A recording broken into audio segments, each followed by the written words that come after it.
starting to look and feel and sound like I smoke a pack a day. Back at it again. Welcome to 70 I Forgot Cats Productions. Today I'm going to be talking about Canada's own mighty Aggression with the full fucking treatment. Yeah, if you didn't like the crackhead jewelry video, fuck you. But Aggression with 2 G's. Out of Canada. Now, you Canucks over there, you sometimes know what's up, you know. I can forgive, what's her name, Alanis Morissette. I can forgive Drake. I can forgive the Six God, even though he's embroiled in some crazy bullshit right now. We're Team Kendrick, I guess.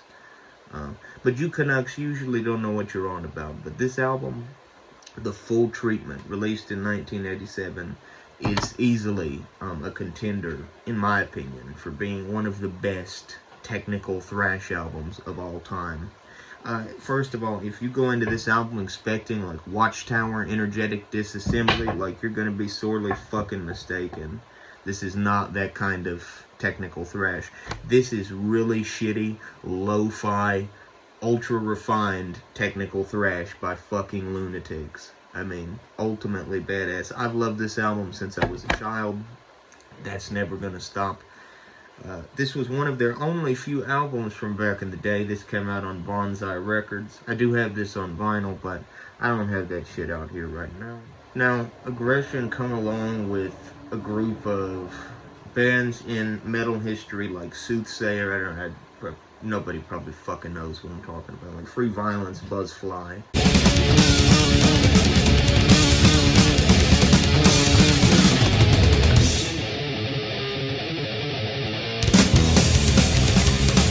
That's Soothsayer.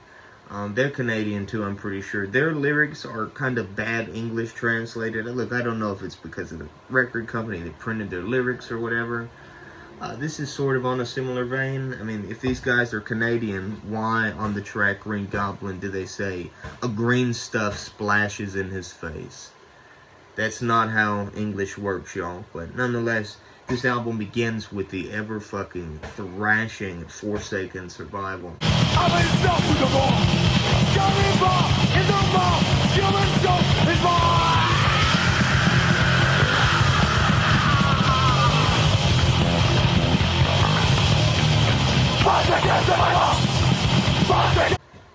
And you want to talk about a fucking way to start an album, man.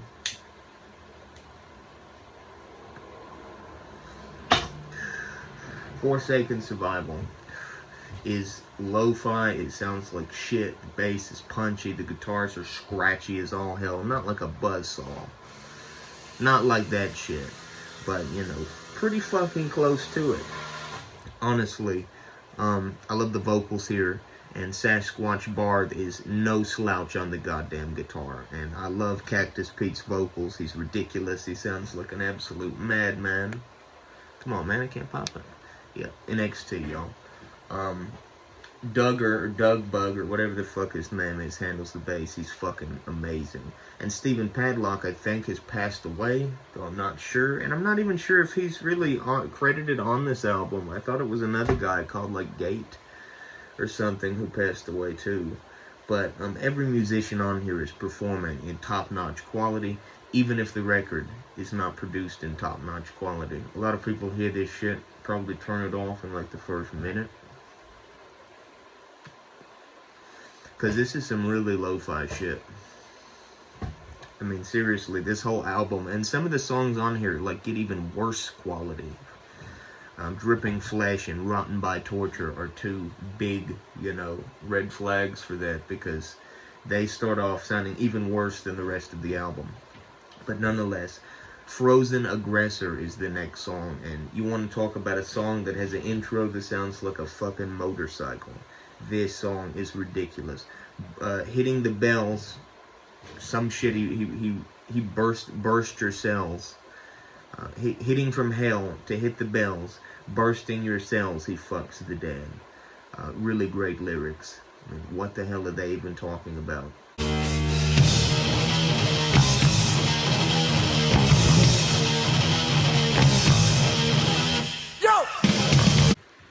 The song is about some sort of unintelligible murder scenario in the forest. I have no fucking clue what they're on about, you know. Probably a lot of beer involved, I mean.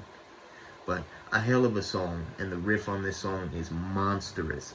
By God, it's monstrous. Green Goblin is honestly in my contenders for one of my favorite songs ever made, regardless of genre. That riff is just wild. That's one of the best thrash riffs I've ever heard, no cap.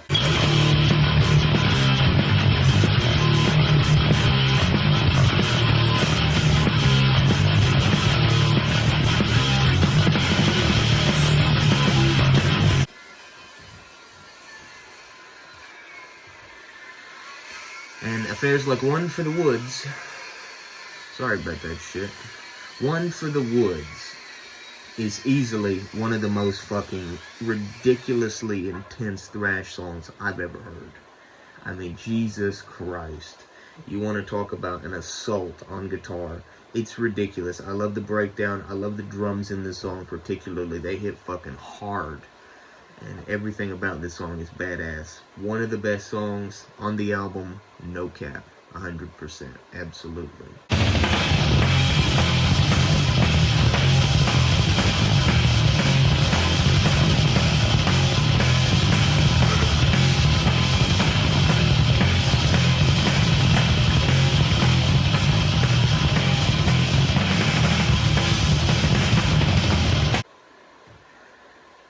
Dripping Flesh, I gotta say, is one that I have learned to love. It was never a favorite.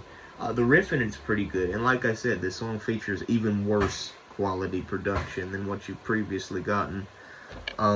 It's pretty ridiculous, but I do like it, and it took me a long time to learn to love it. It's definitely not as flashy as the rest of the album, but it has its moments. And the last part of the song where he's going dripping flesh over and over again is really stupid. But that kind of makes the song for me. By the Reaping Hook seems to be some murder revenge story from beyond the grave. And this one may have the best production on the whole album.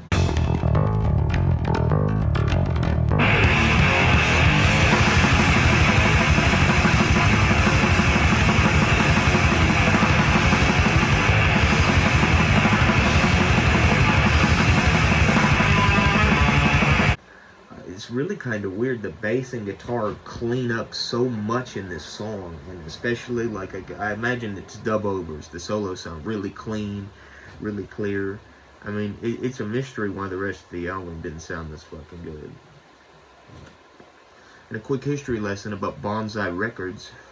Aggression was the only band to ever be signed by them. If you know anything about Bonsai or you're a record collector, you know that they put out a lot of other band stuff, you know, like Metallica, shit like that.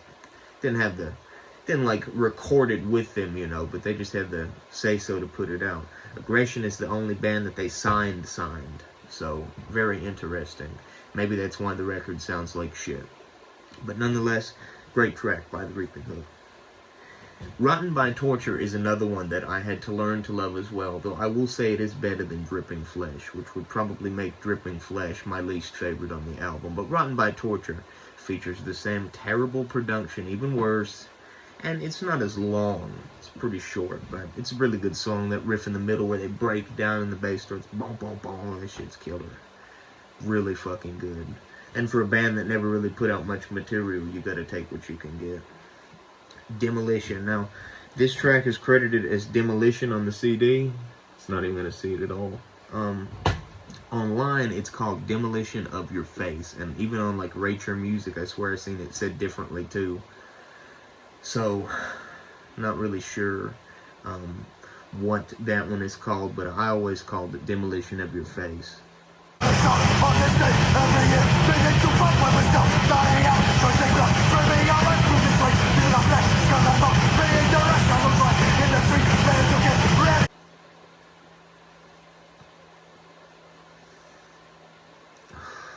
God damn, man.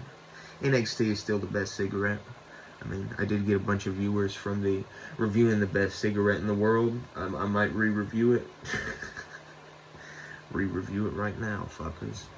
But Demolition of Your Face, one of the best songs on the album. Ratam Hatapoke is screamed all throughout the song, and I don't know what the fuck it means. It's probably like an acronym for like date rape or something terrible that you Canucks is over there doing. I don't know. Y'all's in line with Drake.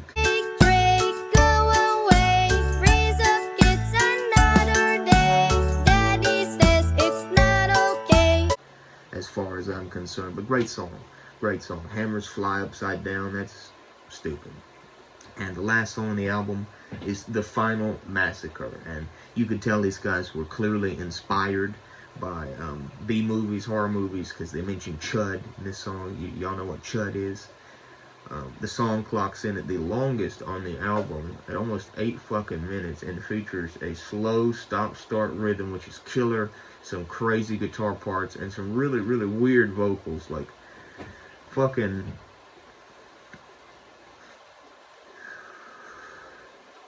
Cactus Pete, vocalist, bless his soul, y'all. He's on here trying to do some Mike Patton shit, I swear to God.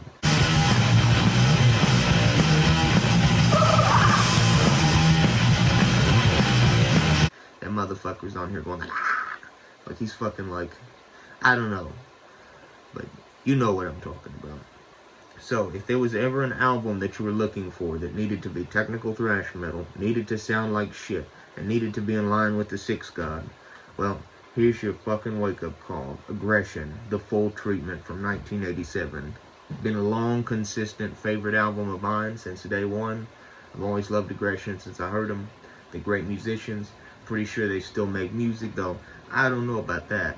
But what I do know is The Full Treatment is the full fucking deal. So check out Aggression, The Full Treatment. And Fantano, I gotta have a word with you, bro.